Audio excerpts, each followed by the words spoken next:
В немалко наши предавания от рубриката «В наше село» сме правили консултации с специалисти от различни отрасли на селското стопанство и животновъдството с идеята да бъдем полезни с актуална и компетентна информация.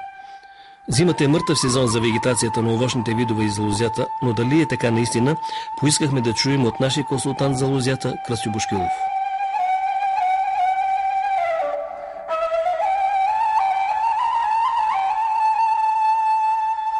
Някои смятат, че от беритба до Трифон Зарезан работа в лозата няма. Вярно ли е?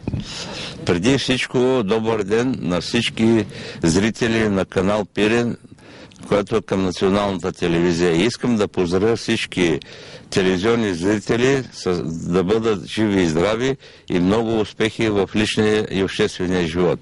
Сега на въпроса, който вие ми зададохте, това мога да кажа, че не е истина. Защо?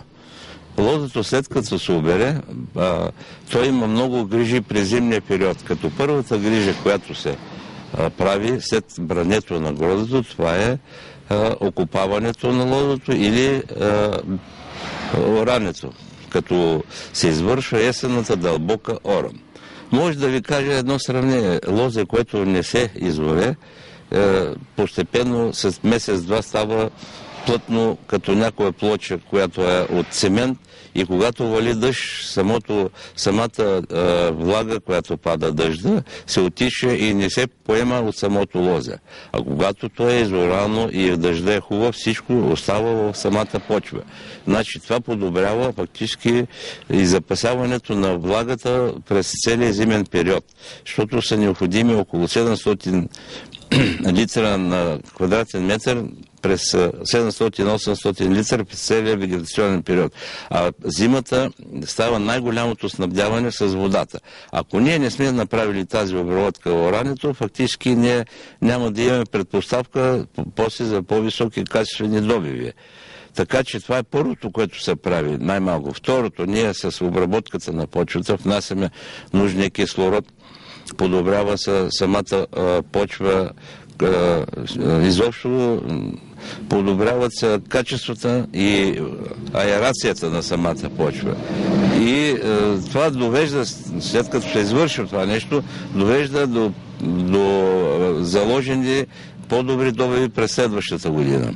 Следващата операция, която трябва да се извърши, след като се направи дълбоката есен оран, която трябва да бъде около 30 см, следващото нещо, което се прави, това е обтягането, ако самото лозе е дигнато на колци, на телена конструкция, трябва да се направи прогонка или ремонт на самата телена конструкция.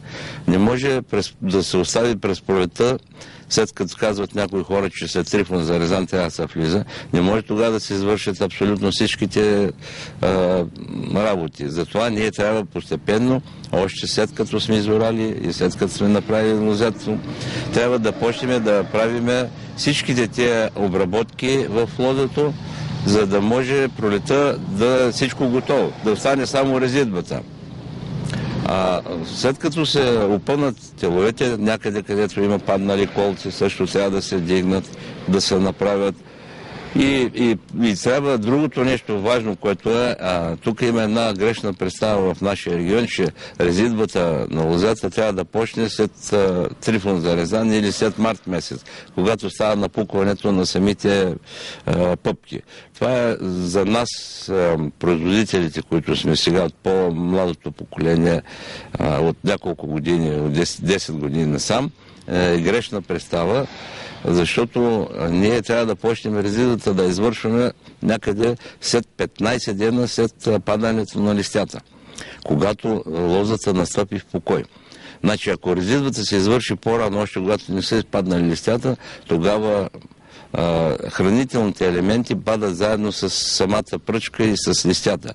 А когато изчакаме да паднат самите листя 15 дена след това нещо, хранителните вещества още от самата пръчка, която са от листята, къде са били, отиват долу към корените и засилват кореновата система и се натрупат пластичните вещества.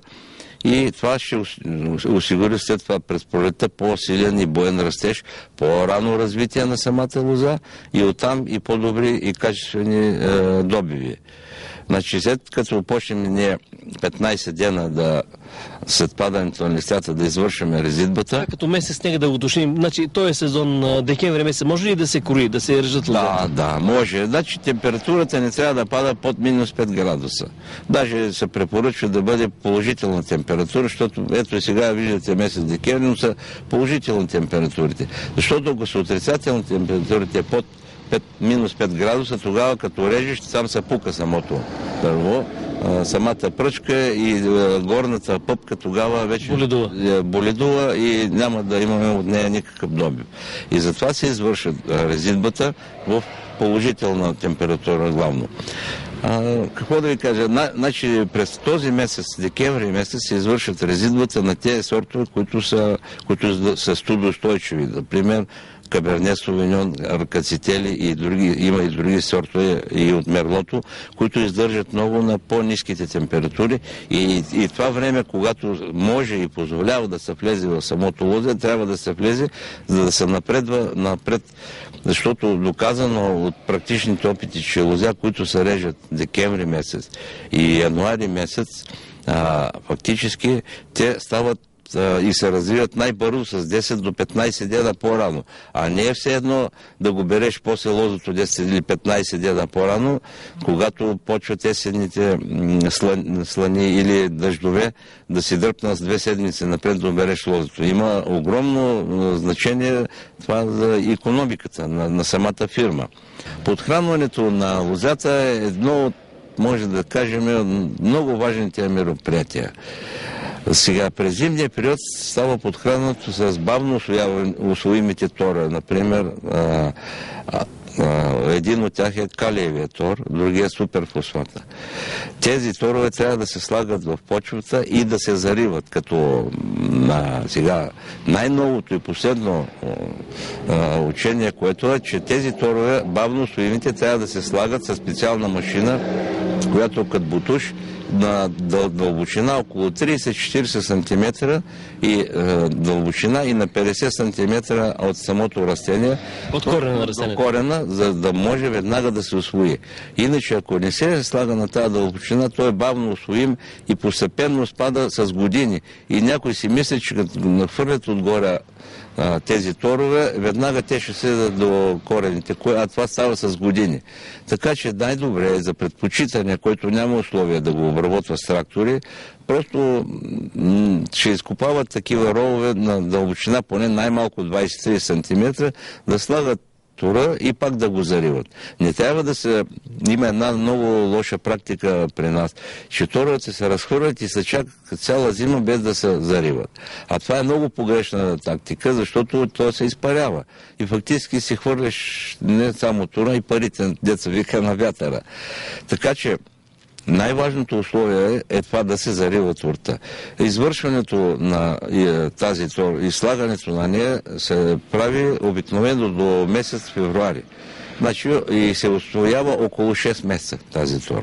И трябва всеки да си направи сметка, да че кога най-необходимо да има хранителните вещества в почвата, да се направи и слагането на торта.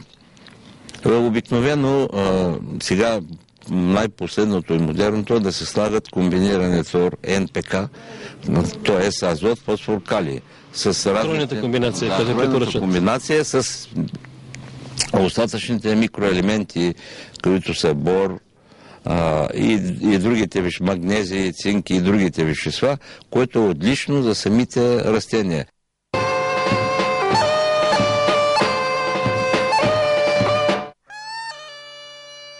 В празничните дни членовете и симпатизантите на винената партия се събраха в Симитли на 11-тия конгрес на формацията. Както всяка година, форумът започна с освет на младите вина от реколта 2007.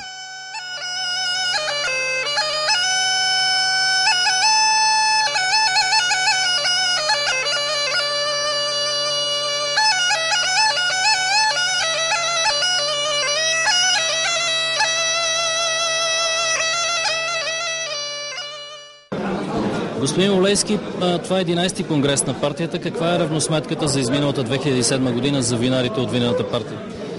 Равносметката според мен е добра. Значи може да кажем, че независимо от сушавата година, достатъчно количество събрахме. Възможно е да е по-малко и действително е по-малко, но пък е по-качествено. Така че горе-долу нищо не губиме. Ще пиеме по-малко, но ще бъде по-качествено от това, което пиеме. Започнаха ли вече семинарите по мазетата и по свинските сватби на членовете на партията? Това си и сега година. Значи вината са годни вече за консумация. Прасетата се колят, за да има мръвки, да има мезета и така, че няма никакъв проблем. От тук нататък всичко е нормално. И тази година надпреварата в конкурса за най-добър винар бе оспорвана. Първо място при червените вина и трето при белите спечели 50-годишният Димитър Христосков от Кресна. Той отглежда около 3 декара с лозови насаждения. Каква е тайната за направата на хубаво вино? Значи тезата за правенето на хубавото вино първо се състои в много работа в лозето. Значи едно лозе дава берекет, когато се гледа с любов. Всичко друго е вече дар от Бога. Вие какви сортове сложихте в това вино, с което спечелихте първа награда? Това е само кабарне, което е за Кресненски район специфично и се отглежда в местността Хилядница над Градешница. Колко тона имате от него? Има ли достатъчно? Не, аз имам малко така, колко за своя душа, както се казва. С приятели ли го пиете или? Винаги с приятели. Виното се пие с приятели. А бялото от какво? Бялото е от Кирацуда, също характерно за района на Кресна, Илинденци и Плоски. Той вирее само в нашия район и на други места в България не може да вирее. С какви песни върви най-вече хубавото вино? С хубави, тежки български, македонски песни. При белите вина най-добър се оказа 46-годишният Валентин Младенов от Благоевград с елексир от Кирацуда и Елиготе.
Градоначалникът на Симитли Апостол Апостолов получи диплом от престижния колеж на винената партия Свети Трифон Зарезан. Той защити успешно дисертация на тема значението на виното в живота на съвременния кмет. Най-ниската оценка на дипломанта е тройка по дисциплината падане под масата. Престижният диплом връчи заместник генералния директор на БДЖ Тончо Караджов. За бели вина на първо място с 26 точки печели номер 2, вижте номер 2 в него. Заместник шефът на БДЖ откупи и икона на Свети Трифон Зарезан, нарисувана от художника от Чернича Николай Кашев. Той обяви, че ще я дари на ЖП участък Симитли.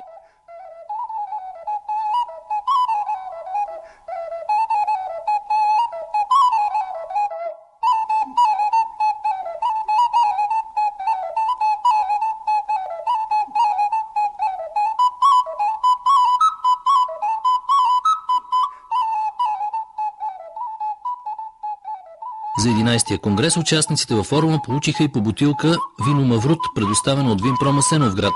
От тази серия са произведени само 900 бутилки, които ще попълнят колекциите на ценители винари. В редиците на винената партия влязоха 20 нови членове, сред които 14-годишният Стоян Митов. Неговият баща Милан обясни, че в къщата им са произвели 6 тона с бяло и червено вино, като основната заслуга за това е на неговия син. Карта за членство в формацията получи 24-годишният американец Робърт Праутфуд. Той е от щата Кентъки. От година работи в община Симитли като представител на Корпуса на мира. Харесваш ли българското вино? Да, много харесвам български винце, но извинявай, само домашни винце. Да. Червено или бяло? Ами за мен червено, защото Симитли прави много червено винце. И от това много обичам червено винце. В България, освен виното, какво друго ти харесва? Ами, от винице или нещо друго. Освен виното, природата или какво друго ти? Значи за мен много харесвам, когато българин прави гост. И те са много приятни хора, много топли хора. И на нашата регион, македонска регион, те са най-топли. А защо реши да станеш член на винената партия? Какво ти харесва в тази партия? Ами има две неща за това. Аз виждах моите приятели, колко хубаво те правят организация, колко хубаво те организират такива неща за винената партия. И те правят нещо, че аз много харесвам. Да среща общо за нещо те обичат. Освен хубаво вино, какво още е необходимо за хубавото настроение?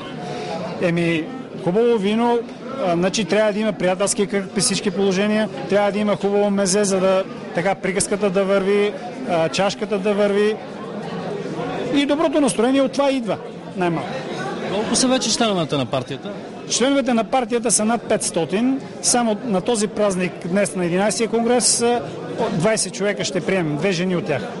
Има ли някой, който да е изключен, да не отговаря на уставните изисквания до сега?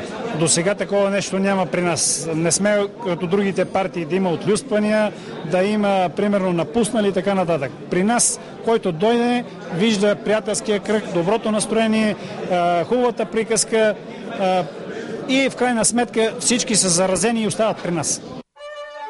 Иван Олейски също получи приз за виночерпец на годината. Той му бе връчен от клуба на журналистите, почитатели на виното от Благоевград. Чистито!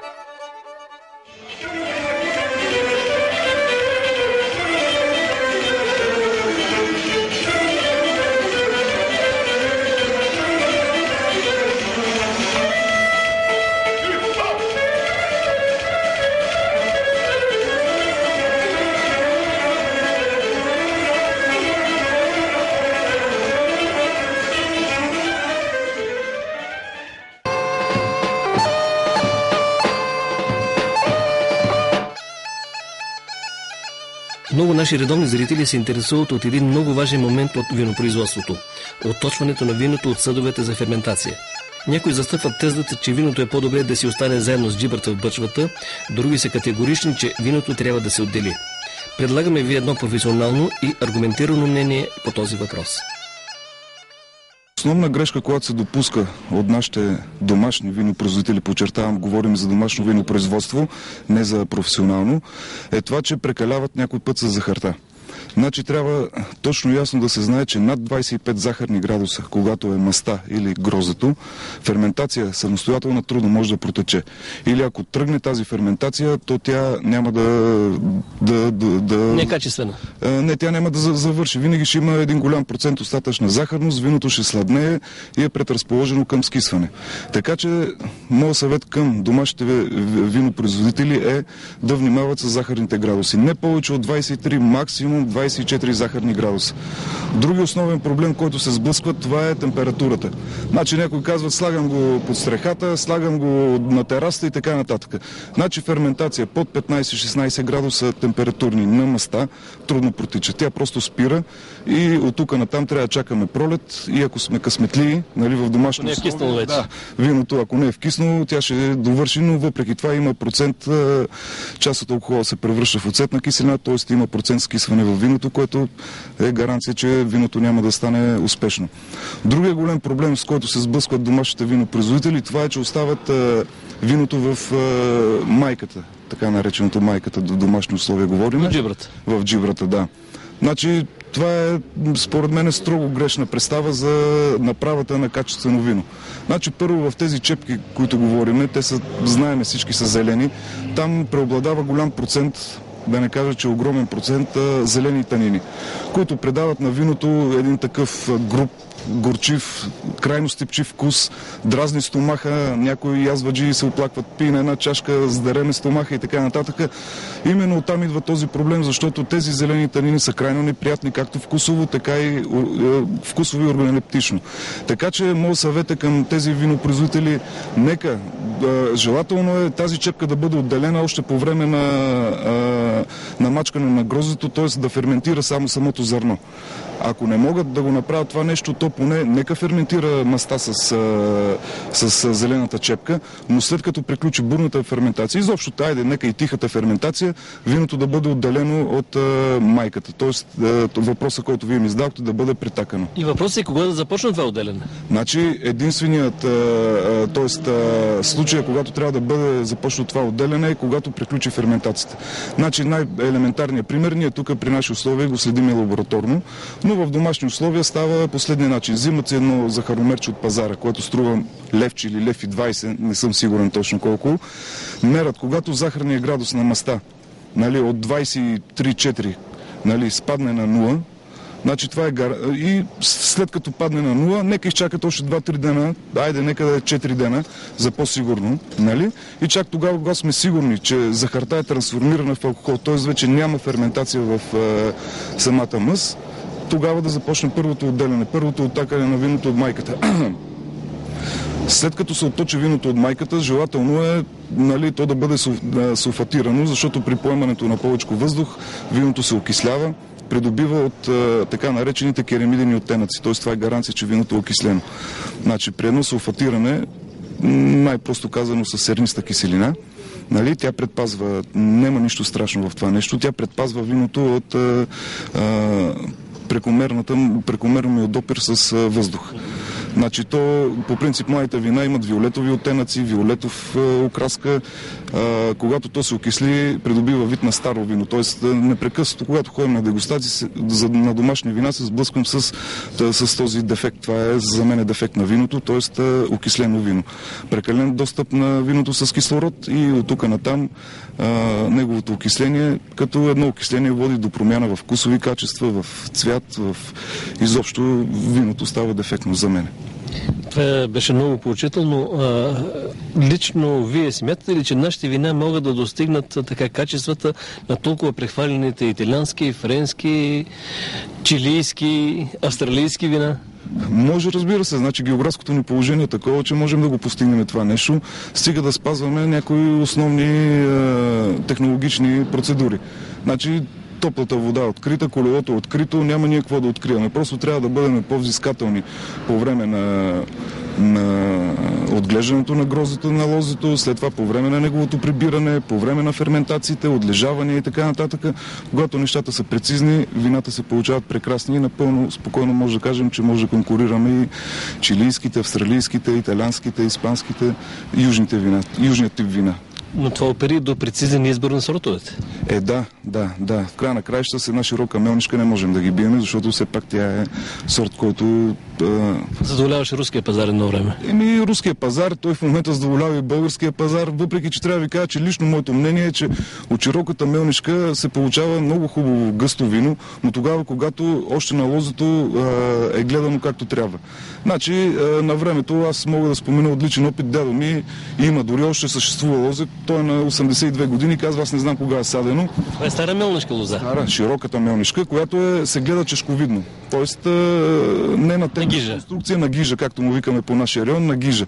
Значи тогава натоварването на лоза е по няколко гроздака, т.е. лозата може да изхрани това грозде. Печено, захарно? Печено, захарно, то не само захарите. Захарите са една от предпоставките, да речем, за технологичната зрялост на гроздето. Значи ние следиме и фенол на запасеност, и антоциани и така нататък, антоцианите цвета и така нататък. Нали, когато, т.е. давам пример с един човек, не все едно да му сложиш 20 кг на гърба и да ги пренесе 100 метра и да му сложиш 100 кг, пак да ги пренесе. Също и с лозата. Когато я натовариш по-малко, тя дава всичко от себе си, така че една широка мелнишка, нали, гледана при подходящи условия и на подходящ терен, също би могло да даде едно прекрасно вино, което спокойно пак може да се конкурира с южните вина на тези държави, които ги споменахме преди малко. Но трябва да се подбере формировката. И вашето пожелание към зрителите на канал Пирин за коледните и новогодишни празници? Нека да бъдат весели, честити, който какво си пожела да му се сбъдне през следващата година и да пият все така хубаво вино, което са направили в мазетата си.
Momčeto